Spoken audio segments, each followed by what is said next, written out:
A biker slapped an old man at a café. He had no idea who was about to walk in. What happened 30 minutes later left the whole town speechless. The bell over the café door jingled softly as the old man stepped inside. The smell of freshly brewed coffee wrapped around him like an old memory. His steps were slow but steady, his hands wrinkled but still firm as he placed his walking stick by the chair near the window, the same spot he'd sat at for the last 10 years. Elias Noorani, 84 years old, with eyes that had seen war, peace, loss, and life. He wore a long brown coat with a Royal Canadian Air Force pin on the chest. The pin wasn't shiny anymore, but it carried weight stories no one else knew. He quietly sipped his coffee, watching people rush past the windows. Just another calm Monday in Langley, British Columbia. But calm doesn't last. The cafe door slammed open. 3 bikers walked in, leather jackets, sunglasses, loud voices. They laughed like the world owed them something. Customers glanced up, then looked down again. No one wanted trouble. The men walked past Elias's table, but one of them stopped. He squinted at Elias's coat, then let out a mocking laugh. "Nice jacket, old man. You buy that at a thrift store." Elias didn't look up. He calmly said, "I didn't buy it. I earned it." The biker leaned closer, smirking. "No offense, but you don't look like you ever did anything worth that patch." Elias looked at him now, his voice still soft but firm. "You don't know what I gave up to wear it." Then, out of nowhere, the biker raised his hand and slapped Elias hard across the face.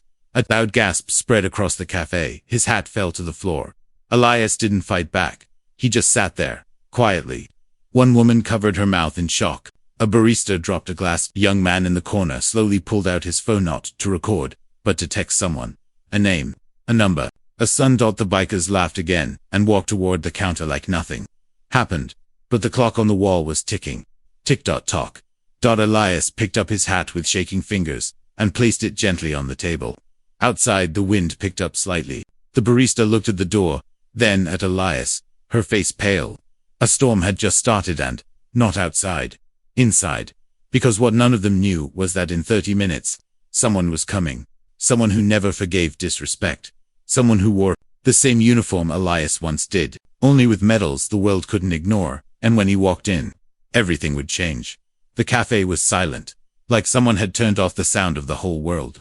You could hear the slow hum of the refrigerator behind the counter and the distant ticking of the clock on the wall. Rayon stood completely still, his eyes locked on the man who had hit his father. But there was no anger on his face, only something stronger, deeper, like calm fire. Everyone in the cafe could feel it, even if they didn't understand it. The biker swallowed hard, suddenly unsure of the grin that had been on his face just seconds ago.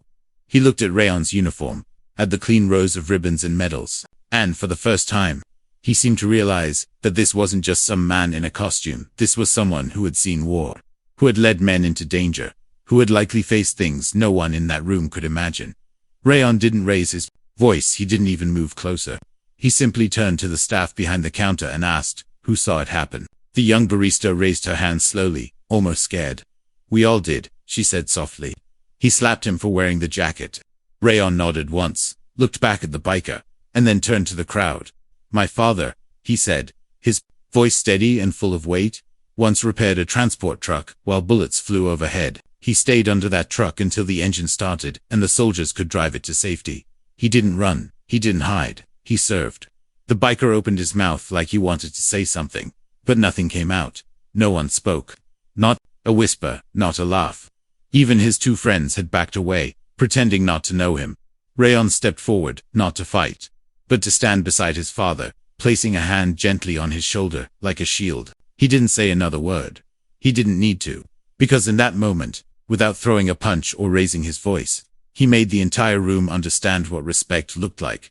The man who had laughed now stood silent, trapped in his own shame, while the rest of the cafe slowly began to rise, not in fear, but in quiet respect, one by one. And Elias, still holding his falling cap in his lap, looked up at his son with eyes that shimmered not with pain, but with quiet pride.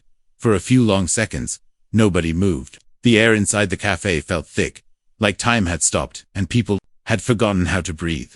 Some looked down at their shoes. Others looked at Rayon, still standing tall beside his father, his uniform crisp, his voice still echoing in their minds.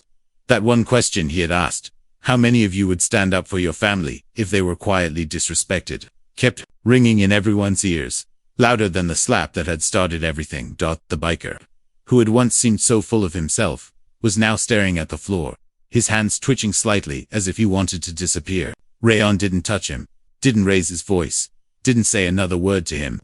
He just turned back to his father, bent down, and gently helped Elias to his feet. And when Elias finally stood up, with the same quiet dignity he had carried through decades of hard work and war, something in the room shifted. People started clapping, slowly at first, then louder. Not like it was a show, but like they had realized something important, something they hadn't seen before. They weren't just clapping for Rayon. They were clapping for Elias. For the years he gave, for the pain he never mentioned, for the courage he wore like a second skin, for the fact that even at 84, he still came to that cafe every Monday with his little RCAF pin and his quiet smile. By the time father and son walked out of the Cedar Cafe together, the whole room stood in silence. No one stopped them.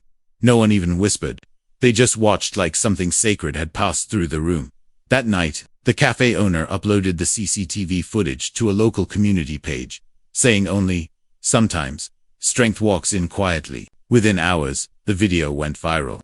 Comments flooded in from veterans, soldiers, sons, daughters, even strangers from across the world. And the biker, the one who had laughed and slapped and thought he was untouchable, posted a shaky video of his own face pale, voice low, apologizing to Elias, to Rayon, and to every soldier who had ever worn a uniform. From that day forward, the Cedar Cafe changed. People didn't just go there for coffee anymore. They came to sit where Elias once sat. They came to remember what real strength looked like. And they never, ever forgot the lesson they saw with their own eyes. Sometimes, the strongest voices don't need to shout, they just show up when it matters most. If this story moved you, share it with someone who still believes in quiet heroes. And don't forget to like, comment, and subscribe for more true stories that hit the heart.